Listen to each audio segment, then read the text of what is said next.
Hallelujah. Me hallelujah edami. Hallelujah. Waan jedhu kana na duukaa jedha. Waan hin barbaade dhabeedha. Waan hin barbaade dhabe. Waaqayyotu ol kaa'e malee nannabe miti jedha. Waaqayyotu ol kaa'e malee nannabe miti. Mirga keessan mirga ol kaasaa. Hallelujah. Amen. Me ammas hallelujah edha. Hallelujah. Me takka hallelujah edha. Hallelujah. Me sadhumaa duwwaa qofaa keessan jedha. Hallelujah. Waan hin barbaade dhabe waaqayyotu ol kaa'e malee nannabe miti jedha. Waan hin barbaade dhabe waaqayyotu ol kaa'e malee nannabe miti. Barrittaanu yeroo isaati jedha. Barrittaanu yeroo isaati. Harka koo gala jedha. Harka koo gala. Hallelujah.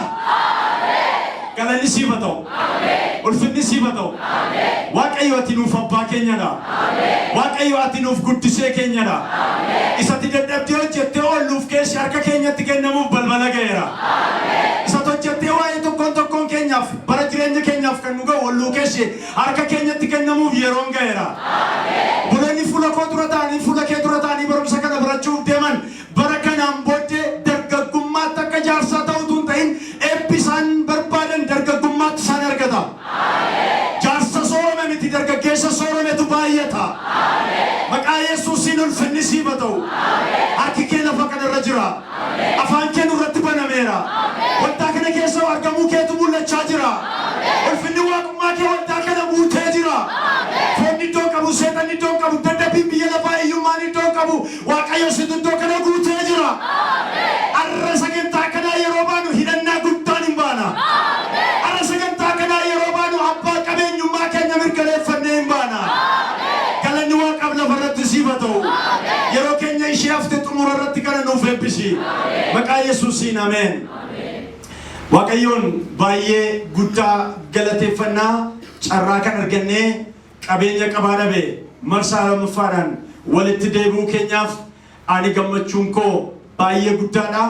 Isinis akkuma kana jedhee yaada bokkaan utuu roobuu bokkaa keessa baay'een keessan barumsi kun nan darbin jettanii yaadannoo keessan qabattanii kitaaba qulqulluu qabattanii iskiriiptoo keessan qabattanii gara waldaa kanaatti fiigaa turtanii anis yeroon fiigaa ture. Waaqayyoo dhaloota akkasii waan nu kenneef garaan keenya akka warra barsiisutti akka waldaa kanaatti gammachuu guddaa qaba. Kana isiniif ibsuun barbaade. Kanatti dabalee waan ani utuun dubbatiin hin darbine barumsi nuyi amma kutaa lammaffaa isaa barsiisnu kun barumsa gurguddaa barumsa arfaffaadha. Yaadatti yoo taatan dargaggeessa du'een jalqabnee ittaansinee eessaa gara eessaatti kan jedhu barannee ittaansinee marsaa tokkoffaa qabeenya qabaa dhabee barannee gidduutti haga marsaa lammaffaan ga'utti egaa koronaa maqaadhaa ooltanii haalota garaagaraa maqaadhaa ooltanii yaaduma Waaqayyooti jedhee nama naani garuu koronaanis sababadha malee yeroo matti barumsi kun barsiifamatu ammadha. Gidduutti biyyiin qabamin baay'een utuu jiru maaliif qabamtee dhaabbatta kan jedhu baranneerra. Amma immoo marsaa lammaffaa qabeenya qabaa dhabe kan jedhu kana barachuudhaaf guyyaa irraa egaa walitti qabamnee jirra. Asumaan waanan isin carra qabeeyyiidha isiniin jedhu guddaan tokko ni jira. Innis isin barumsa gurguddaa kana arfan akkasumatti tola fuulaa fuulatti sayyuu barsiisota keessan irraa jechuu kooti yookiin tajaajiltoota waltajjii kanarraa fuulaa fuulaan barattanii isin carra qabeeyyiidha. Maaliif ani kana nama yaadu tarii yoo Waaqayyo nu gargaare kun arfanuu kitaaba ta'ee barraa'uun akka irra jiru itti gaafatamummaan natti dhaga'ama. Buloota wajjiniin barsiisaa turre buleessa koo Takiluu akkuma kana buleessa koo Waagaarii walitti dabalamnee tarii itti hojjennee kitaaba goonee dhaloota biraan ga'uudhaaf abdii qabna. Yoo nuyi booree dhabnee qabaa balleessinee bira dabarrellee waan ani shakkine dhaloonni kana boor kitaaba godhu jira. Nuni keenyee darbina dhaloonni kitaaba godhu yooma nuyi dhibaamummaa keenyaanis haa ta'u gadi itti laachuu dhiisuudhaanis haa ta'u jechuukooti kana hin goone miti kana gochuu iyyuu nu haawwachuu garuu yoo utuma nuyi dhiifnee iyyuu numa barraa isa siin tola barattan kana yeroo tokko bara tokko akkuma Bala'aam jedhe hin beeku akkuma inni jedhe yeroo tokko akkuma inni jedhe yerootti kun kitaaba ta'ee namoonni tokko isaa 150 200 bitatan arfansaa gara 1000tiin gurguramu jira. Barumsa kana baradheen ture fuulaa fuulaa jettanii dhugaa baatu Harka keessan walitti buusaa. Yoo warri kun hin taa'e jettanii amantaan harka keessa raasan harkisiisa. Kun hin ta'a inni xamma lallabdee hin ta'a horreettan. Hin ta'a hin hafu horreettan. Mee hin taa'edha. Kanaaf isin carra qabeeyyiin isiniin jechuu barbaadanii arraa akkuma karaa garaa garaa tuqamaa ture barumsa kana isa marsaa tokkoffaan gaggabaabsee daqiiqaa muraasa gidduutti irra deddeebi'ee isin yaadachiiseen torbe irraa yoo Waaqayyo jedhee boleessi koo abbaadhaanis maqaan keenya kan wal fakkaatu hojjaadhaanis kan wal fakkaannu furdinaan kan wal fakkaanne moluudhaan kan wal fakkaannu abeedhaan kan wal fakkaannu gaidhaa wadhume gaadhaa wadhaa gaadhaa wadhaa indi dani kaanii dhaabachuu daanya'u isin irratti ni madda gaadhaa wadhaa harka keessan itti qabaatii baay'ee si jaallanna naani nama Waaqayyoo dhugaa dubbachuudhaaf nama Waaqayyo waldaa kana duwwaadhaaf utuu hin ta'in naqamte duwwaadhaaf utuu hin ta'in akka biyyaatti nuu kenneedha. Mee hojjeta walitti qabaan jaarsolii waldaa keenyaa waa gaarii naqaatti marmaa amadda. Qabeenya keenya rikoginaayiziin goonu taanaan nu waayyuu hin qabu. Qabeenya keenya hin beeknu taanaan abilee keessan jechuudha. Haaleluyyaa.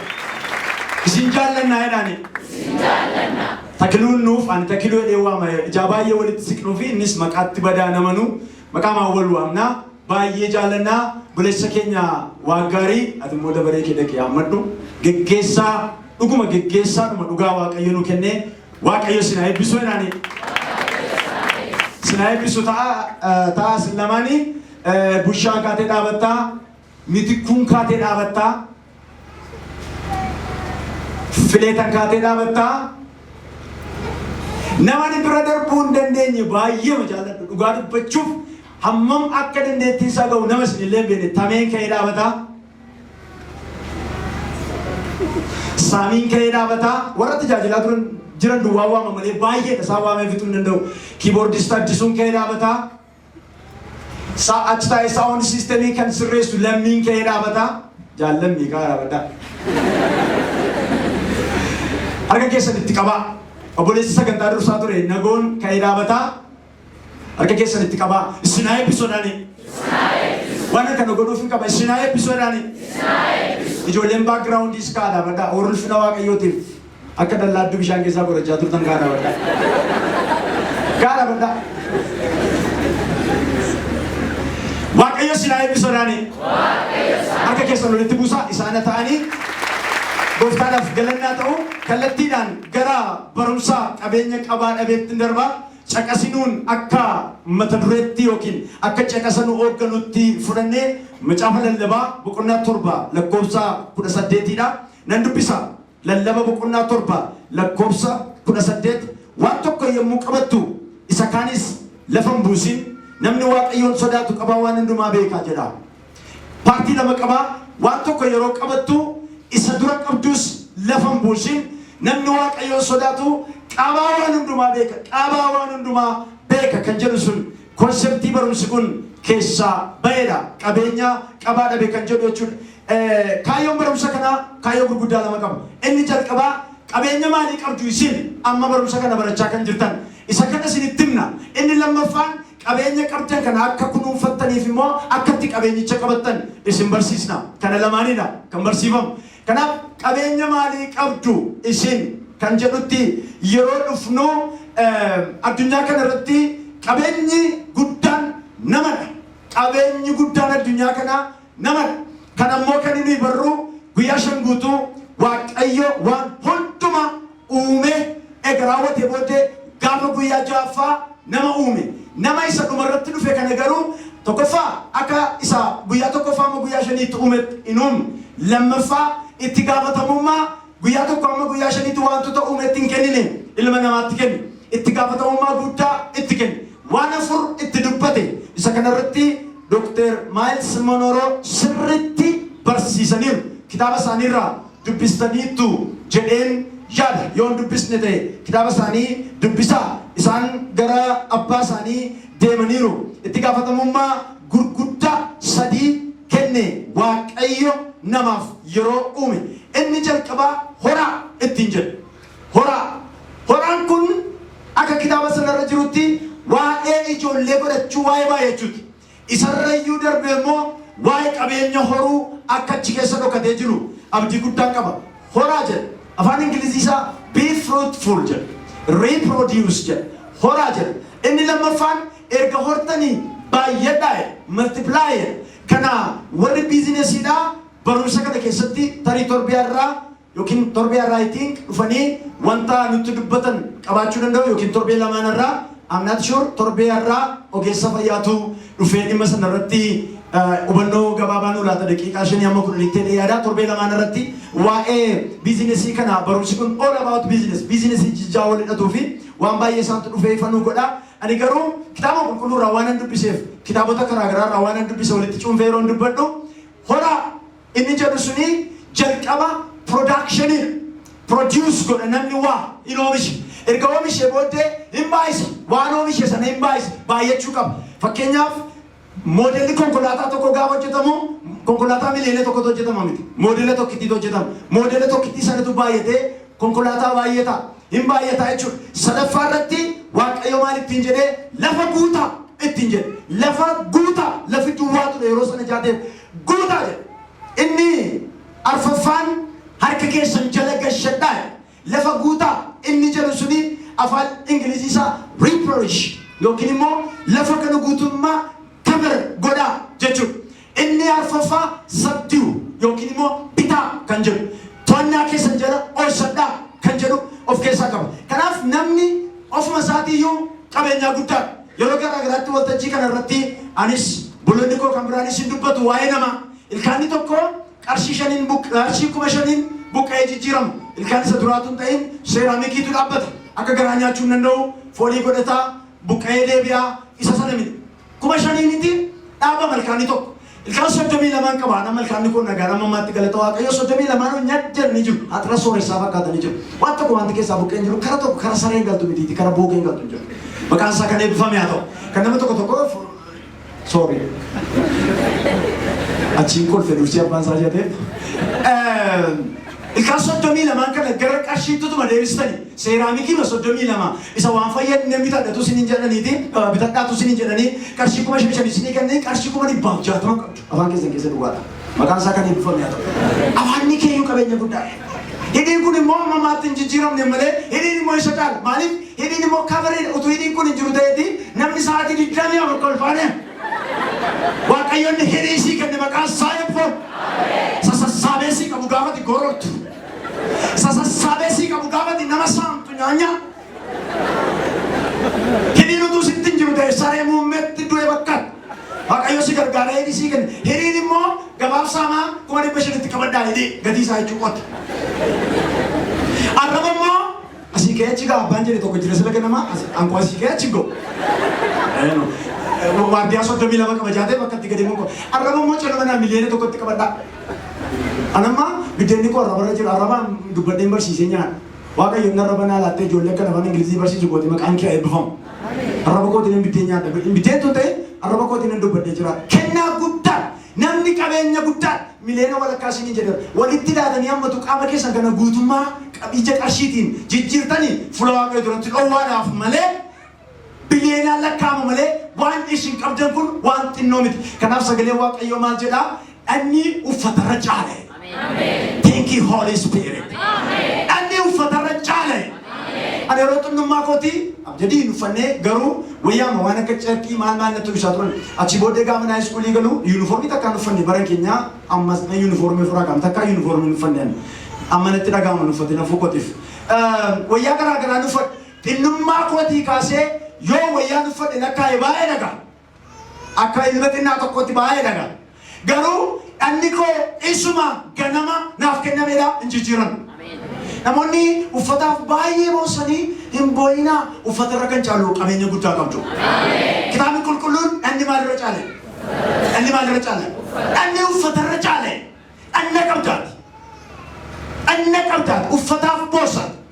Ganama kana suufiin na bedee bu'aa ture obboleessi tokko gaafa wayyaan jijjiirra dadhee biiroo keessatti wayyaa ofirraa baasu anni isaanitti baree. Ilaala hin gaafa fakkaatu.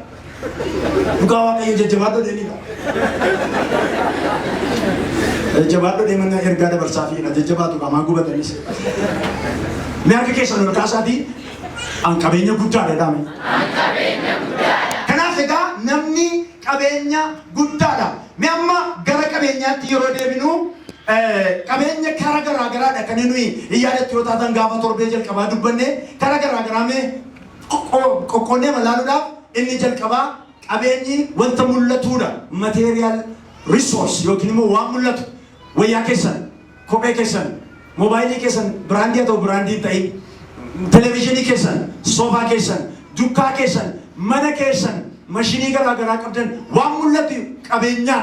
Isa kanaan badaa ta'uu dhiisuu dandeessu. Dargaggoota jaateef Itoophiyaa keessa jirtu jaateef umurii kanatti qabeenyi hin horatamu beekamaadha. Hirkattummaadhaan jiraattu. Bara kanaan booddeetti garuu waan amantiin guutamee dubbadhu baratti dargaggoonni abboota qabeenyaa ta'an yeroo dhiyoodha. Dukkana keessa dhaabadheen dubbadha yerootti dargaggoonni waggaa 18 abbootii qabeenyaa ta'an dhiyoodha. I believe in the holy name of Jesus. I believe. Sadugaan isiniin jedha. Yeroo tokko ijoollee baajaajii oofanii asitti waamee boleessi tokko kadhatee biture.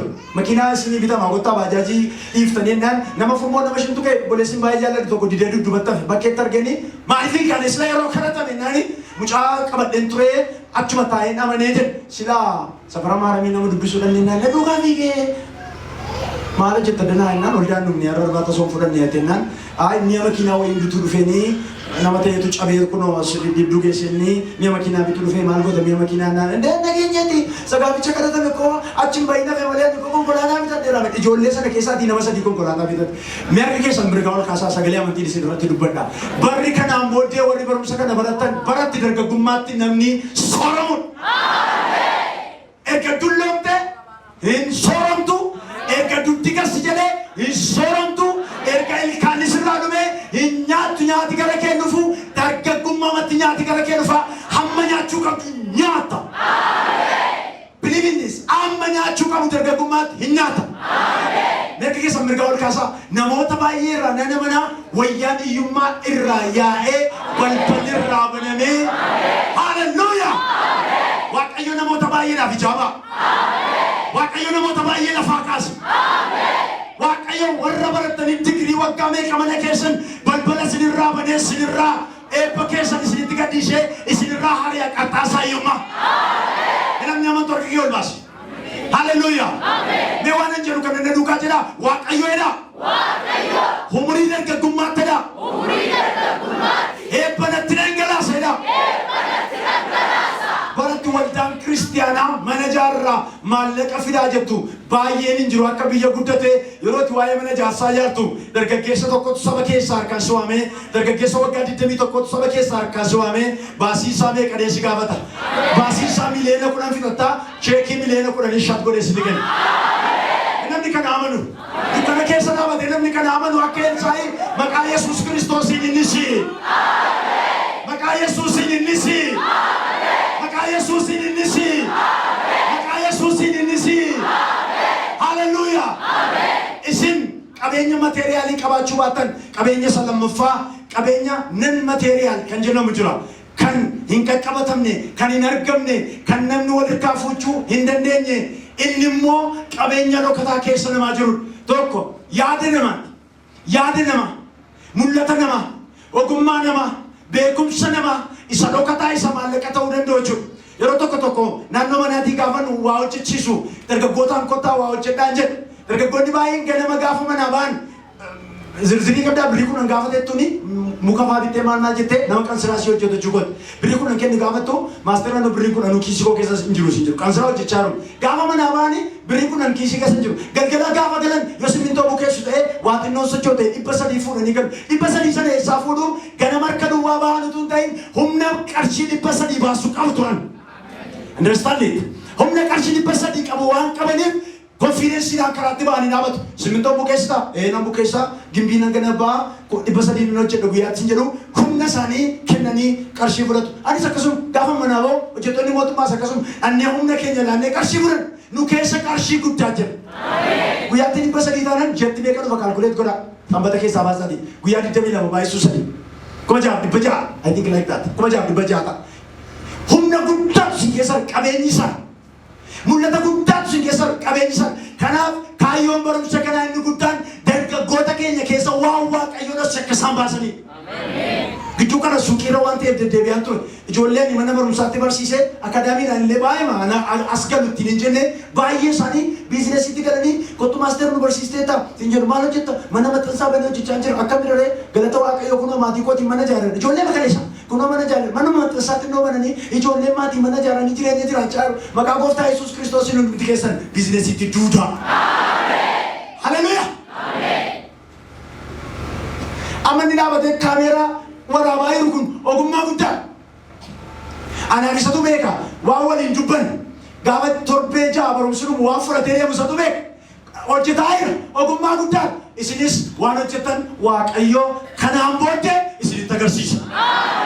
Qaqqabataan deemtu lammaffaa. Egaatii gara barumsa kanaatti yeroo isin deebisu inni nuyi irratti xiyyeeffannee barumsa kana barsiisaa jirru.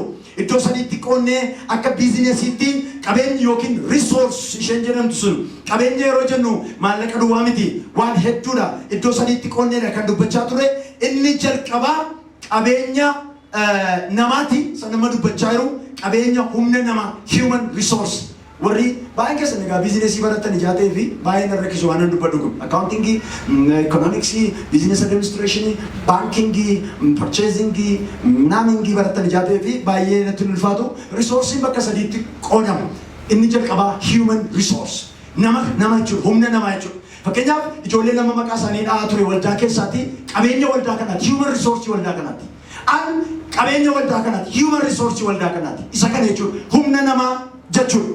Inni lammaffaan qabeenya uumamaati. Warqeen ajjoobo, warqee yuubdoobo, pilaatiiniimii yuubdoobo, dhagaa gurraacha naannoo asoosaatii bo'u, gabra gurraachaa gadi dhagaa gurraacha yookiin dhagaa cilee lafa keessaa ba'u. Uraaniyeemii kunoo asii naannoo mormornatti fakkaata shaambuu waan qabeenya uumamaa bishaan muka bineensota wanta dachee kanarratti waaqayyo uume guyyaa shan guutuu nuu kenne natural resource isaanin gara natural resourcetti raman amma ganama abbaa dubbate beeko barumsa kana jaan barsiisuuf deemuuf mormiin qaba. Itoophiyaan biyya yeettiidhaan Oromiyaan biyya yeettiidhaan maal jechuudha? Oromiyaan biyya yeettiidha jechuuf koo literature definition jalqaba lafa qaban barbaachisaa. Oromiyaan biyya yeettiidha kan jedhamu waa'ee isa sadaffaan dubbachuu jedhu capital resource yote uguma capital resource maallaqa qabnu maashinii gurguddaa qabnu warshaa gurguddaa qabnu biyya kana keessatti industrii gurguddaa ni jiru inni dhugaa gara sana yoo dhuftani Oromiyaan iyyetti waan lamaan garuu Oromiyaan iyyetti miti badhaattuudha Ameerikaa gadi miti yoo fudhattani East Africaatti Ethiopian the tower of world jedhamte waamamti maanni taankerii bishaanii guddaa ba'a Afrikaa jedhamteeti maaliif bishaanni ba'a Afrikaa keessaa ba'u biyyoota baay'ee keessa darbuuf kan akka Misir kan akka Sudan biyyoota keessa kan inni darbu Itoophiyaa keessa kun xaanaa keessa jalaa keeti Abbayaan wanta ta'eef qabeenya guddaa kan bosona guddaa kan bosona yaayyoo irratti investimentii guddaa nama hojjetamaa jira. I know this one eebba guddaa lafa jalaa kan qabeenya gurguddaa kan gadi baatanii soorgaa irratti nama kun taataniitu gurmooftanii investimentii hojjetanii achi ol riizoortii garaagaraa hojjetaniiti inni kunis fagoo miti yeroo itti soorgaan investimentii isheetiin inni hammaatu hin ta'in investimentii guddaatti kennamu jira naannoo adulaalaa yoo deemtan gara bishooftuu kana investimentii guddaatu hojjetamee jira bishaan naannoo Harooshan naannoo bishooftuutti isinitti himaa biyyi keenya iyyeettiidha kan jennu kapitaala yoo ta'e malee riisoorsiidhaan human riisoorsiidhaan natural riisoorsiidhaan we are rich. Menamni bishaan dhabee boo'ee beeku harka isaa labaasu. Bishaan dhabee bishaan dhugudhamee nama rakkatee beeku harka labaasu. Bishaan boombaa mantanii gadhiiftuunis isa iyyuu biiriin iddoo tokko mana qabxee keessaa biirii joogiidhaan lafa dhaabbattee guddisita naannoo callalaqii iddoo tokko beekan yeroo tokko mana kiraayii gaafachuu dhaqee maqaan isaa eebbifamu. Waama biraa yoo ifteedha namicheenaan bishaan kana haati lafa dhaabbattee guddifattaa harkisuus hin barbaadu kanaaf kiraayiin kun sitti hin guddannee joogiidhaan lafa dhaabbattee kee abuti. Eebba keessa jirtu boqqolloo gabaa keessatti dhangala'ee jirutu argitanii eebba biyya kana keessa jiru maqaa gooftaa Yesuusiin hamma folloqee kan dhufe sireedhaa jaalalleedhaa kunoo asiin qaariyaa gabaa keessa jiru kiiloo birii 100 bitaa irratti qaariyaa kunoo gajallaa kanatti gibbii koo keessa hundee kun ammoo meeqatu jira qaariyaan kan inni achi jireenya achaa jiru raafuun gibbii koo keessa jiramti biyyi kun akkamittiin biyya eessaati nu soorayyiidha. Qabeenya qabna ilaame. Qabeenya qabna. Garuu waa tokko qabne ishee moo waaqayyo nu gargaara. Teknolojii na teknolojii timo waaqayyo infida. Maannu Ameerikaa gadi miti, Japaanii gadi miti. Ndee Ameerikaa rayyuun caala waajjiroo, Japaan rayyuun caala nuun. Maaliif yoo jettanii akkatti wangeelii biyya kana keessatti investi ta'e biyya kam jira? Biyya Ameerikaa irratti dargaggoo namni kun eessaa waldaatti walitti qabamee waaqayyo waan itti dubbatan ta'a. Biyya kam jira? Japaaniin yoo deemtan, Chaayinaa yoo deemtan, wala kan waaqayyoon naga'u. Dhalootaa waaqayyoon nagaa, waaqayyo fuula sitti deeffata. Baritti waaqayyo fuula sitti deeffatu fagoomin. Baritti waaqayyo fuula dargaggootti deeffatu fagoomin. Utuun lubbuun jiru, utuuti lubbuun jirtu waan hin dubbadhu kun hin ta'a.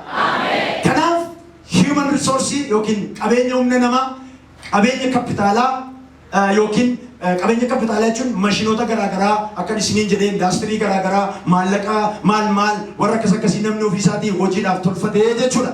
Kana qabnaa inni kan biraan humna namaa qabnaa, uumamaanis qabnaa, natural resource, human resource, capital resource jettanii booddee egaa koorsii biraadhaanis fudhachuu dandeessu.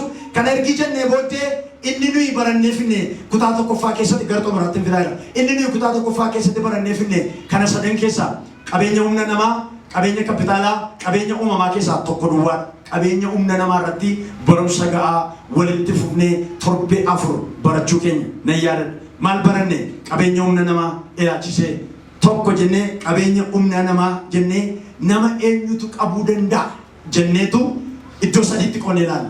Inni jalqabaa nama qabuu kan danda'u maatiidha. Maatii. Inni lammaffaa abbaatu of qaba jenna. Warri hin baranne akka barreessaa harta abdiin qaba. Maatiitu nama qaba. Lammaffaan abbaatu of qaba. Waggaa 1821 booddee akkama jijjiirametti immoo. Inni sadaffaan waldaa kiristiyaanaatu nama qaba. Maatii biratti qabamee of qabee namni waldaa kiristiyaanaa biratti qabamee wanta kana sadan keessa namni darbee isinitti himaa qabeenya guddaa ofiisaatii.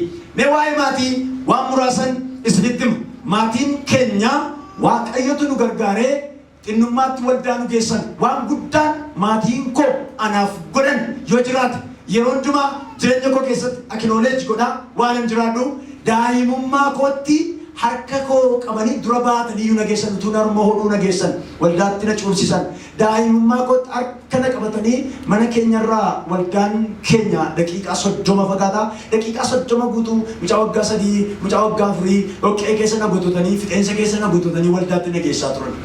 Waan guddaa maatiin koo naa godhan qabaa guddaa isaan naa godhan isa kanaan dhaqanii waldaatti na kennan waldaatu na qabe waggaa 12 guutuu waldaa keessa dhaabbannee faarfanne waan irra dubbannuuf waan irra goonu akka tarra jiraannu akka tarra yaannu ilaalcha keenya kana guutummaa kan shabbi godhe immoo waldaa kiristiyaanaati. Isa booddee haga danda'ame gaa abbaanis of qabeetu sadarkaa kana ragaa maatiin baay'een keenya maatiin keenya qabaa keenya toshanii miti kan guddanne waaqayyotu nu guddise malee yeroo nuyi konkolaataa deemnee dhoqqee walitti qabnee gommaatti godhee nu wishi mucaalana maal mucaan booxaroon kun maalidha kun bishaanii danda isaatti bu'uun jaalatu gati dhoqqee nama nan baleessi gati sin jedhu hattee gatta harkisin taa'u ijoollee amma immoo hattee immoo abbaa manaa baadha manaa hattee immoo taphatta.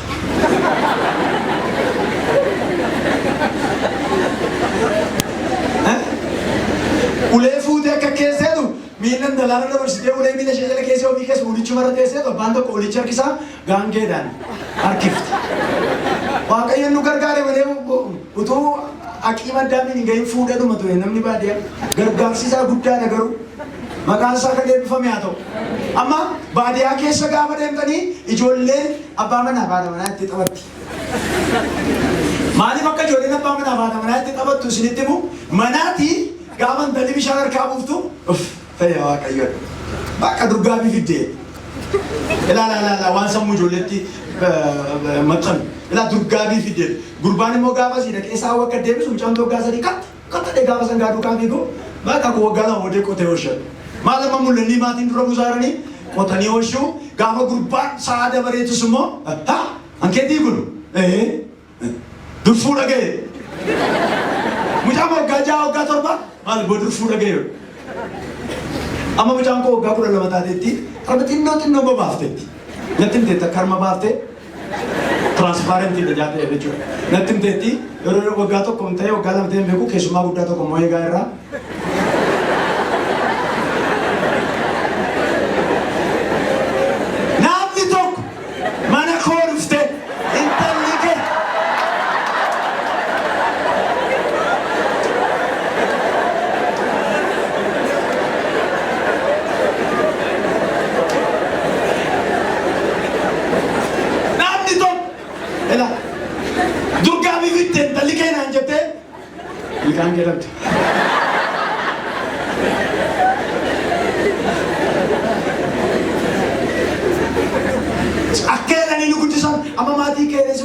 University Gala, Abba Company Ta, Abba Industry Ta, Gamo Gudani Jara, Yeta Magala Kisatama, Magala Kesa Joli Magala Kishan Gutta to Sinitimo, Gamo Katijaran to Vitama, Chacha Julewi, Walitika get some take, Apartama, Yokinimo, 5-star Jete Julite Sojet, Magala get imagine Numat Samu Jole Kesavan to Gamo Jaro.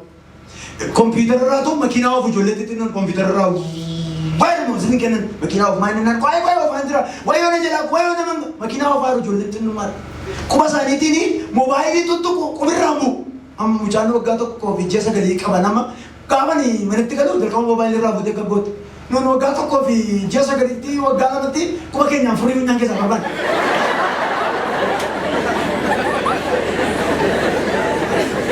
Once in one, Bethany, Nivani Monora.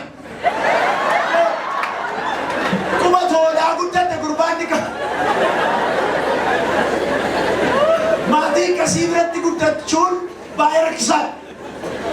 Wak ayo garunu gargari namanu gud. Namarranu gud. Nama asabe kunu gud. Nama samnila defatu nu gud. Kismo ko chatur ret numa game go order banne kase na orana tu kotadrta na nika angkase darbat. Mind ko mo hunting minded ko mo primitive minded again go bate ini tan kase na labut abdu primitive minded mal hunting ginjal kawechu bakagago ga ko lang sa dito hunting ginjal mati ni kaba jo level lesnan ini to ko mo abato ko tami da tembe ko sila jere yo visati finance yo jeta te muchadan FB guti na socially galiti FB guti abato finance yo jeta abane chole yo te mo gurba fayake ambenja jo visati Yo visati konna baratete, konna baratete. Yo visati bersisa rete, jolle bersisa mo, bersisa tu mato mana kete ambil ko. Mahatin jolle mislead ko chudendo, abato shun garida. Yosefini, kabawan lala ni midi kemana basan, abba maljet, anabe, abjuna tamjote ko mai chud, eret rekam. Mucara sila Israeli eba gudda tau dendau, mana sana butuman abe betau dendau, biaya kobra terbeju, biaya abe betau dendau, ijolle ni mo. Ubachuda dabdetu ari teu gudda bafte. Environment isu ni negara gudda chuvinto Yosefi achike sa bawundur kamada warra mullatan benne beratio gudda te indu ajate achike sa ari bas kanar kabali se ekatu mojor makan sa edvom kaban mati bai mutesa ini lama fai eutu kaba abatu of kaba abatu kaba ni karala mati hikne shekana akan ubatan ni barban afan Ingilizi tini ni siniti ma kaba isini galufi malo isin darga gotara afan Ingilizi modern desa dara kuno gamo Yosef jura derbia fa faro kota del kamera adu desa to ko kasane afan Ingilizi kota barada asman deksi sojit ifona gura ini jar kaba self care itu kununsa to viket of kununsa ide bias immersion of kununsun nyata ganya anda sini jeder ini to ko guya to ko tuma kallenu waldati jolle da nyata ganya anda ite inta limana kesa bideta kallati na jesu nugara bideta kallati takallenu gare takallena mane gawa abbam barpa do jide bidu isi socheta garumma sa nyata menen nyata da men omni tebet ini lama fa sochi kamati ini sadafan kulkulina da egati of kabuni sakana of kaba kulkulina akata ufana kesa ni lew kaba ejollen shamarrani irrade deben isinittima wagato ko galan bodes muchagoti wanani muhammad sinittinima of kaba iddomane qabeenya waaqayyo sinitti kenneen bal lesina ini tokko Amerikaadha baadiyyaa iddoo nalallee guddatetti biyyatti dawwaleetu ijoolleen durbummaa qabdu jirti taanaan habareeddu hafokkistu maatiidhaan miliyoona tokko kenneen fuudha jedhe ilaa miliyoona tokko baasa jara keenya.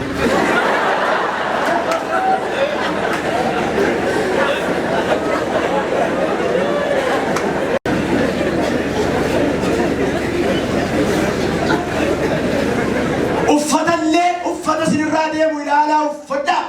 Ijoolleen waaqayyoo ilaalanii sin fuudhu.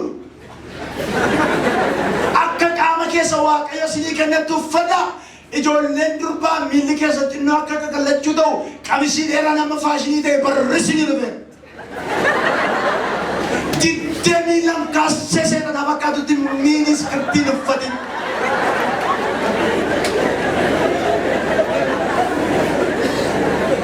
Warri rifeensa bareedaa faashinii taniin deemina hojjechiifadha ulfina waaqayyooti ittiin faarfadhaan isa darbatu.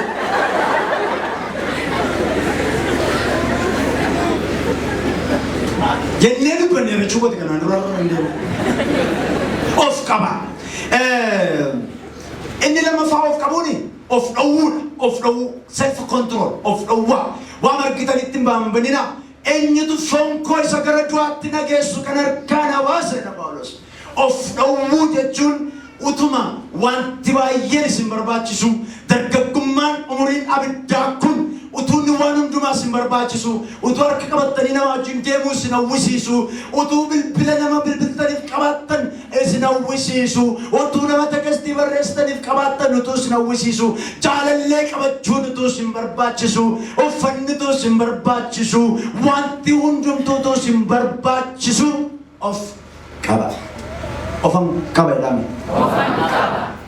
Inni sadaffani waldaatu nama qaba. Isa kana baay'een dubbadhu waldaatu nama qaba innee barumsa kana boleessitoota kennuun akka gaariitti barsiiseera. Waldaan kiristiyaanaa yeroo nama qabdu ni jalqabaa naamusa jireenyaa nama barsiisti. Ani kutaa tokko amma 12tti baradhe diploomaa baradhe digirii baradhe maastersii baradhe amma PhD barachaan jira. Baradhee naamusa jireenyaa guyyaa tokko barumsa keessatti baradheen beeku. Waaquma narra buusu jaalaluma waaqayyoo taanaan afaan Ingiliziin baradhe diploomaa irratti digirii irratti namni jiru maaltu deechi keessa nakka. Isuma afaan Ingilizii guyyaa tokko baradheen beeku. Naamusa jireenyaa kan na barsiiste waldaa koo waldaa makkaana Yesuus maasiina kan jedhamtu waldaa na guddifte mataa keessa koo na goote naamusa barsiiftee na guddifte waldaadha. Waldaatti qabamaa arra biyya keenya keessatti tajaajiltoota warra akka adalaa kan oomishe waldaa kiristiyaanaa miti warra safaratti deeman waldaan kan hin beekne ID waldaa kan hin qabne abboomii waldaa jala kan hin jirre yoo barbaadan ofii isaaniitii raajii kan ta'an yoo barbaadan ofii isaaniitii wangeelaawii kan ta'an yoo barbaadan daldalaa kan ta'an yoo barbaadan waan biraa kan ta'an tajaajiltoota bakkee keessa deemanidha.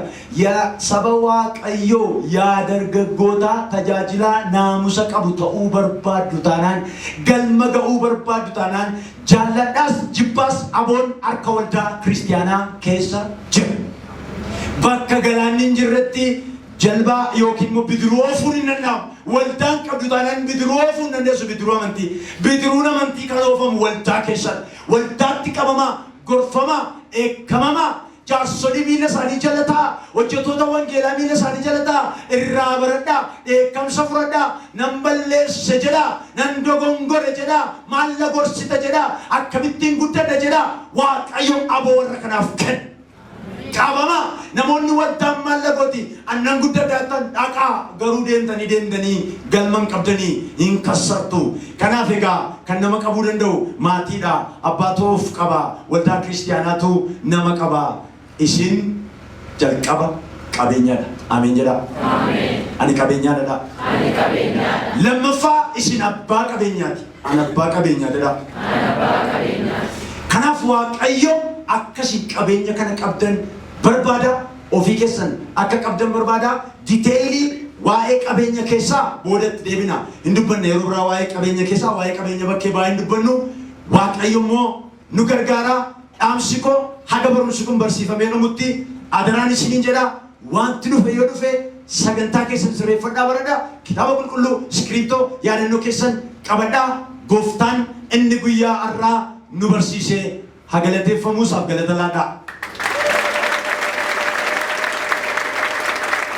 Neen galateeffannaa waaqayyoon. Mataa keenya gadi qabannee galateeffannaa. Ati waaqayyoon guyyaa har'aa kara diraamaa, kara ololoo, kara qof dubbii, kara beeksisaa, gara faarfannaatiin barsiisaan ammas jireenya keenyatti dubbachaa jirtu. Maqaa gooftaa maqaa Yesuus Kiristoosiin galanni guddaan ulfinni guddaan siif haa ta'u. Maqaan kee bara baraan haa eebbifamu. Kunoo yaa gooftaa fuula kee duratti mee harka keessa mirgaa takkaa ol kaaftu. Obboloonni koo kun ani qabeenya jedhanii amananiiru. Ani abbaa qabeenyaatti jedhaniis amananiiru. Maqaa gooftaa maqaa Yesuus Kiristoosiin obboloonni koo kun hiyyummaan lammaffaan joorin. barumsi kunis akkasumaan hin barsiifamin. Maqaa Yesuusiin akkasumaan hin barsiifamin. Jireenya namootaa kan jijjiiru nama baay'ee lafaa kan kaasu seenaa namoota baay'ee kan jijjiiru du'a baay'eetti lubbuu kan godhu akka ta'u maqaa Yesuusiin si kadhadheera. Qabeenya dhokataa namoonni qaban jiru. Albuuda gurguddaa namoonni qaban jiru. Gooftaa galmee qabeenyaa irratti qabeenyi xiqqeessee fi gara abbaa kee deemte jira. Qabeenya gurguddaa jira. Maqaa Gooftaa maqaa Yesuus Kiristoosii qabeenya kana wajjin walitti ba'an. Namoota abdii kutataa haala maatii ilaalanii haala mataa isaanii ilaalanii diinagdee ilaalanii gabaa warqee ilaalanii barnoota fuula isaanii dura jiru kaffaltii isaa kiraa manaa ilaalanii gatii nyaataa ilaalanii kaffaltii kanaan dura irra jiru wizifiin kaffalamin jirus ilaalanii mogoleen bu'aa kan deeman abdii dhabaa kan deeman gatantaraa kan deeman aadaa gara waldaa kan dhufan aadaa kan faarfatan aadaa kan kadhatan aadaa kan fuula kee duratti sagadan namoonni iddoo kana jiran ilaan marqa keessa mirga ol kaasaa Waaqayyoon isin kadhadhaa harki kee Waaqarraa burqaa hin gogne galaniisuuf. Keessa mirga ol kaasaa adaraa sin gaafachaa jira akkasii hin dagan muchaan guune maqaa Yesuusiin laadhuuf. Harka keessa ol kaasaa muchaan guune Waaqayyoon laadhuuf. Maqaa kootiin kan isin kadhattan abbaan isiniif godha hin jenneere waan isin maqaa kootiin gaafattan isiniif ta'a hin jenneere.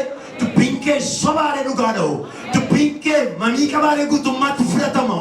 Ani garbichi kee ani mucaan kee fuula kee dura dhaabadhee falmii guddaa geggeessa. Sagaleen kee dhugaadha jaateef maqaa keetiin hin kadhadha Gooftaa obboloota yaaddoo guddaa keessa jiran guyyaa boriitti finoo boriirraa kaasee harman guune. Maqaa Yesuusiin muchaan guune. Maqaa Yesuusiin burqaan gogne. Maqaa Yesuus Kiristoosiin rooba yendoo addaan hin cinne. Burqaa amansiisaa. Burqaa harka keerraa yaa'u. Maqaa Yesuusiin itti gadhiisi. Ila warra mogoleen bu'aa deemu Gooftaa. Ila warra abdii dhaban Gooftaa. Waa'ee uffataa kan yaaddaan, waa'ee nyaataa, waa'ee mana kiraayii, wanti xinnoo kan yaaddaan qabeenya guddaa baatanii, yaada guddaa baatanii, mul'ata guddaa baatanii, beekumsa guddaa baatanii, waan gurguddaan keessa isaanii kan jiru albuudii gurguddaan kana baatanii ofii isaaniitii garuu wanti xinnoof yaaddoon moomanii kan jiran boo'ichaan kan dhufan, abdii kutannaan kan dhufan, lubbuun dararamte, lubbuun huuqqatte, lubbuun abdii ishee dhume, lubbuun itti dukkanaa'e, lubbuun asii baatee lafa irratti hin beekne. Waa'ee guyyaa barii abdii hin qabne waa'ee barattaan waa'ee kenna kanaa lafarratti kan wallaatte ilaa burqaan Waaqarraa addaan hin cinne abanamu. Namni amantaa harka keessa ol kaasaa burqaan addaan hin cinne abanamu. Burqaan addaan hin cinne abanamu. Yaa Waaqayyo seenaa jijjiiri. Yaa jireenya wal jala darbe iddootti deebisi. Namni yaa Waaqayyo maaliif jaarsummaa keessa eebba argata? Egaa kan inni dhume maaliif eebba argata? Egaa goommatee gad jedhee maaliif eebba argata? Erga miila sadii deeme maaf eebba argata? Namni bara dargaggummaa isaatti yeroo uffachuu qabu, yeroo nyaachuu qabu, yeroo hojjechuu qabu, yeroo lafa dhiituu qabu, yeroo bu'aa buusuu qabu maaliif hiyyummaa lakkaa? Maqaa Yesuusiin barumsa kana booddee seenaan kun haa jijjiiramu. Reemeen jedhii? Barumsa kana booddee seenaan kun haa jijjiiramu. Si kadhadhaa seenaan kun haa jijjiiramu. Maqaa Yesuusiin seenaan kun haa jijjiiramu. Dargaggeessi barumsa guddaa baratee ta'u, qabxii guddaa baatee ta'u, beekumsa guddaa baatee ta'u, waan biyya jijjiiru baatee ta'u, namni hubannaa guddaa qabu, iddoo guddaan kan isaaf akeekame, golatti galee kan ta'u, safaratti galee kan ta'u, jedhee waan hin taanetti bubbuu kan jalqabe, abdii kutatee waan biyya lafaatti kan fuula deeffate, maqaa Yesuus Kiristoosiin akka gidduu galu Waaqayyo nuuf haa dhufu. Oromiyaa bakka buunees kadhanna. Waldaa kana nu waamini biyya keenya bakka buunees kadhanna. Dargaggoonni keenya biyyatti deemanii biyya Arabaatti dacha'anii biyya Arabaa keessatti akka hoolaatti qalamaa jiru. Fooqii irraa gad darbatamaa jiru. Mana hidhaa keessatti namni kumni tokko mana kutaa namni lama kee jiraatu keetti hidhamaa jira. Yaa Waaqayyo hiyyummaan ijoollee keenya biyyaa baase. Amma yaa Waaqayyo hiyyummaan dargaggeessa kiristiyaana musliima godhe. Hiyyummaan yaa Waaqayyo nama gaa'ila qabu gaa'ila irraa eegee biyyaan baatte ergee. Gidiraa guddaan handaara lafaatii ijoollee biyya kanaarra gahaa jira. Handaara lafaatii dargaggoonni mana hidhaa keessaa bu'aa jiru. Handaara lafaatii biyya Awuroopaati. Yaa Waaqayyo Afrikaa keessa, Ameerikaa keessa ijoollee keenya gola warra dhannan qabanneetti qodaa mincaa jiru. Gola warra dhannan qabanneetti yaa Waaqayyo gidiraa gurguddaa argaa jiru. Warra simbeellee argataa jira. Yaa Waaqayyo Waaqa tolfamaa dudduuba dhaabatanii hojiif yaa Waaqayyo nyaata isaanii barbaachisu hojjetaa jiru. Waaqayyo ani garbichi keessi kadhadheera dargaggoota biyya kanaatiif harki kee takkaa olaa qabu. Harki kee takkaa olaa qabu. nama qoshashaa fe'eemu markabarraa ijoollee keenya galaanatti gadi naqaa jiru. Ijoollee keenya kasala fakkaatanii biyya ormaatti gubataniiru. Dachee baqatanii deemanitti gaafa deebi'anii lubbuun jiraachuun koo nagaa jechaaru dhiphina gurguddaa ta'aa jira. Dargaggoonni baay'een immoo karaatti afaaru dhiigni dhangala'aa jira. Lubbuun badaa jira. Abdiin borii badaa jira. Ola deemaa karaatti afaaraa. Obboloonni baratan kun maqaa Yesuusiin barumsa qabeenya qabaa dhabe kan baratan kun guyyaarraatti jalqabee kanarratti warra ijaa baana ta'ani. Oh hallelujah. Warra ijaa baana ta'ani. Hallelujah. Ulfinni siifa ta'u. Galanni siifa ta'u. Maqaan Waaqayyoo haa eebbifamu. Harka keessan walitti buusaa. Waaqayyoon eebbisa. Walii wajjin Waaqayyoon waaqeffannaa. Gooftaan isin haa eebbisu.